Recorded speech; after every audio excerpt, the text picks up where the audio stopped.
کہ خطے میں طاقت کا توازن بدل رہا ہے۔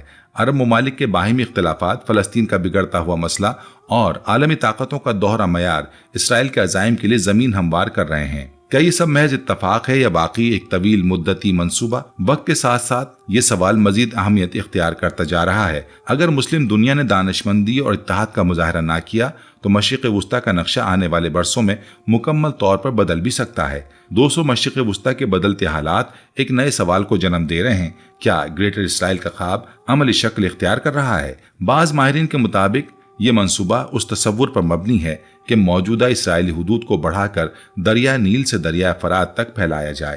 حالیہ برسوں میں فلسطین، لبنان، شام، عراق اور دیگر عرب ممالک میں مسلسل بدامنی اور جنگی تنازعات اس منصوبے کے پس پردہ عوامل کی نشاندہی کرتے ہیں۔ تاریخ پر نظر ڈالیں تو 1948 میں اسرائیل کے قیام کے بعد سے عالمی طاقتیں خصوصاً امریکہ اور برطانیہ ہمیشہ اسرائیلی پالیسیوں کے سہولت کار بنے رہے۔ یورپی اور امریکی مفادات نے عرب دنیا میں اختلافات کو گہرا کیا تاکہ اسرائیل کی جغرافیائی توسیع کے لیے راہیں ہموار ہوں۔ فلسطین کی تقسیم، شام اور لبنان میں خانہ جنگی اور عراق میں داخلی عدم استحکام کوئی اتفاق نہیں بلکہ ایک منظم منصوبے کا حصہ لگتا ہے۔ یہودی انتہا پسند رہنماؤں کے کئی بیانات اور اسرائیلی سیاستدانوں کے اشارے اس خواب کی جھلک دکھاتے ہیں۔ کچھ حلقے تو کھل کر کہہ چکے ہیں کہ اصل ہدف نیل سے فرات تک ایک ایسی ریاست قائم کرنا ہے جو مذہبی و تاریخی دعووں پر مبنی ہو۔ صہیونی لابیاں اور ان کی عالمی اتحادی اکثر فلسطین کے مسئلے کو دبانے کے لیے مذاکرات اور امن منصوبوں کو ڈھال کے طور پر استعمال کرتے ہیں، جبکہ پس پردہ زمینی حقائق بالکل مختلف ہیں۔ موجودہ وقت میں غزہ، مغربی کنارے، جنوبی لبنان اور شام کے کئی حصے اب بھی مسلسل کشمکش کا شکار ہیں۔ سعودی عرب اور دیگر خلیجی ریاستوں میں سیاسی تبدیلیاں بھی اسی کھیل کا حصہ محسوس ہوتی ہیں۔ اس دوران اسرائیل جدید ہتھیاروں، ٹیکنالوجی اور عالمی حمایت کے ساتھ اپنی عسکری طاقت میں اضافہ کر رہا ہے۔ سوال یہ ہے کہ یہ سب محض اتفاق ہے یا ایک طویل المیعاد حکمت عملی؟ اگر مسلم دنیا نے بروقت اتحاد اور سیاسی بصیرت نہ دکھائی تو امکان ہے کہ آنے والے برسوں میں خطے کا نقشہ یکسر بدل جائے۔ گریٹر اسرائیل کا خواب پھر محض افسانہ نہیں رہے گا بلکہ عملی حقیقت بن سکتا ہے۔ اسرائیل کا بڑھتا ہوا نقشہ اور گریٹر اسرائیل کا نظریہ۔ دوستو، اگر ہم صہیونی سیاست اور مشرق وسطیٰ کی تاریخ پر گہری نظر ڈالیں تو یہ بات سامنے آتی ہے کہ اسرائیل کی سرحدیں صرف ایک ریاستی ضرورت کی تحت نہیں بلکہ ایک دیرینہ نظریے کے مطابق آگے بڑھ رہی ہیں۔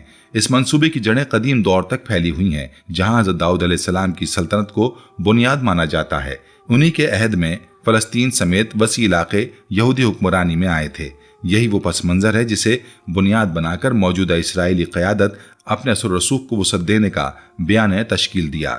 یہی وہ پس منظر ہے جسے بنیاد بنا کر موجودہ اسرائیلی قیادت نے اپنے اثر و رسوخ کو وسعت دینے کا بیانیہ تشکیل دیا۔ کئی صہیونی رہنما کھلے عام کہتے رہے ہیں کہ نیل سے فرات تک کی حدود ان کے تاریخی حق میں شامل ہے۔ شام، عراق، اردن اور مصر کے بڑے حصے ان کے منصوبے کے تصور میں شامل ہیں۔ تاریخ بتاتی کہ جب حضرت سلیمان علیہ السلام نے حکمرانی کی تو خطہ اپنی طاقت اور دولت سے بے مثال تھا۔ اسی سے متاثر ہو کر موجودہ اسرائیلی قیادت نے اپنے عزائم کو مذہبی رنگ دے رکھا ہے۔ جدید دور میں امریکہ اور یورپی قوتوں کی پشت پناہی نے اسرائیل کو وہ جدید سہولتیں فراہم کی جن کے ذریعے وہ عسکری اور معاشی طور پر مضبوط ہوا۔ اہم یہ بھی ہے کہ کئی عالمی تجزیہ کار اس منصوبے کو صرف سیاسی نہیں بلکہ مذہبی خواب قرار دیتے ہیں۔ ان کے مطابق یہ نظریہ اسی وقت مکمل ہو سکتا ہے جب پورا خطہ فلسطین سے لے کر دریائے نیل اور فرات تک اسرائیلی اثر میں آ جائے۔ یہ تصور محض خیال نہیں رہا۔ شام کی خانہ جنگی، عراق کی کمزور ہوتی معیشت، فلسطین میں عدم استحکام اور اردن سمیت خلیجی ممالک میں بدلتے سیاسی حالات اسی منصوبے کی راہ ہموار کرتے دکھائی دیتے ہیں۔ یہ بھی یاد رکھنا چاہیے کہ عیسائیت اور یہودیت کی بعض پیشگوئیاں بھی اس خطے میں بڑے واقعات کی نشاندہی کرتی ہیں۔ بعض ماہرین کا کہنا ہے کہ اسرائیل اپنی پالیسیوں میں انہی حوالوں کو استعمال کرتا ہے تاکہ عوامی حمایت حاصل کر سکے۔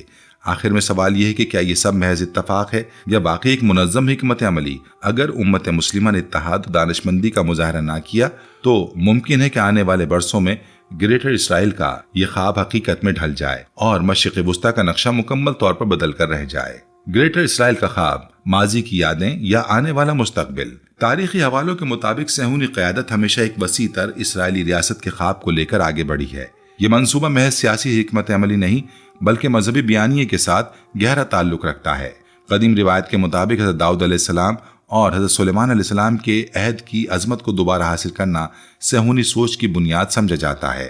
یہی وجہ ہے کہ جدید صہیونی نظریے دانوں نے گریٹر اسرائیل کے نقشے میں دریا نیل سے دریا فرات تک کے علاقے کو شامل کیا۔ ان کے مطابق یہ وہ حدود ہیں جو انبیاء کی سلطنت کا حصہ رہ چکی ہیں۔